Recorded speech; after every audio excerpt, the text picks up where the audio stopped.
Vadodara 24 hours news હું છું anchor Arpita Patel. હવે જોઈએ અગત્યના સમાચાર।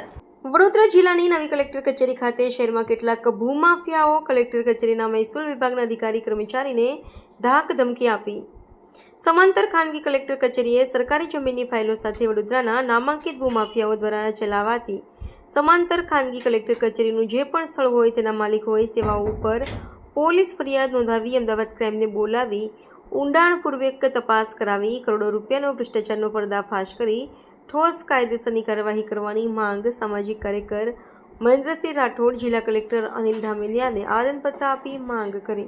સૌથી પહેલા તો હું આપ મીડિયાનો આભાર પ્રગટ કરું છું કે આ વિષયને આપ ગંભીરતાથી લઈ રહ્યા છો અને ચિંતાનો વિષય વડોદરા માટે કલંકરૂપ દિવસો જે હાલ ચાલી રહ્યા છે એમાં ગણતરીના દિવસો પહેલા 3 મામલતદાર સાહેબ શ્રીઓ એક બિલ્ડરના ત્યાં સરકારી ફાઇલો લઈને ત્યાં ગયા હતા અને કદાચ કોઈ વહીવટ કે કસાની અંદર એ સાહેબના ધ્યાનમાં આવ્યું। સાહેબે શિક્ષાત્મક કાર્યવાહી કરીને એમને ફરજથી દૂર કર્યા, પણ અમે સાહેબને એક સત્યની હકીકત બતાવવા માટે આવ્યા, જણાવવા માટે આવ્યા કે સાહેબ તાળી હંમેશા 2 હાથે વાગે છે।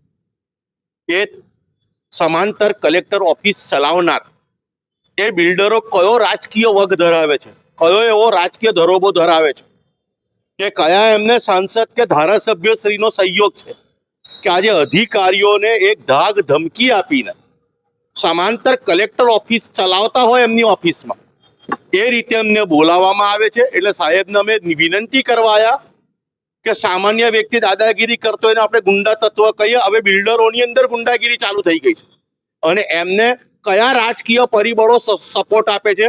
એટલે આપ શ્રી સાહેબ ન્યાય પૂર્ણ કરો।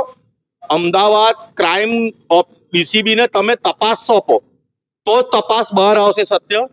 હજુ પણ એ ગુંડા તત્વો તરફ ધરાવતા જે ધરોબો ધરાવનાર બિલ્ડરો પાસે આ તપાસ ઓફિસની કરવામાં આવે, જૂના સીસીટીવી ફૂટેજો કાઢવામાં આવે તો ત્યાં આગળ ઘણા બધા સરકારી દસ્તાવેજો ફાઇલો ત્યાં મળશે અને કયા તથ્યને કઈ વગ ધરાઈ અને આપણા સરકારી અધિકારીને લોકોએ દુરુપયોગ કર્યો છે।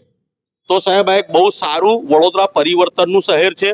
તો સાહેબ આપ તો જે કામગીરી પાદરામાં કરી છે સમગ્ર વડોદરા શહેરની સમગ્ર જિલ્લો આપણો આભારી છે। આપ જે 2 હાથે તાળી પડી છે સાહેબ, બંને બાજુ ન્યાય સરખો કરો એ માંગણીને લાગણી સાથે હું વડોદરાનો અવાજ મહેન્દ્રસિંહ રાઠોડ આવ્યો હતો। સાહેબે કીધું હું 100% એ પ્રકારની તપાસ ચાલુ કરાવું છું।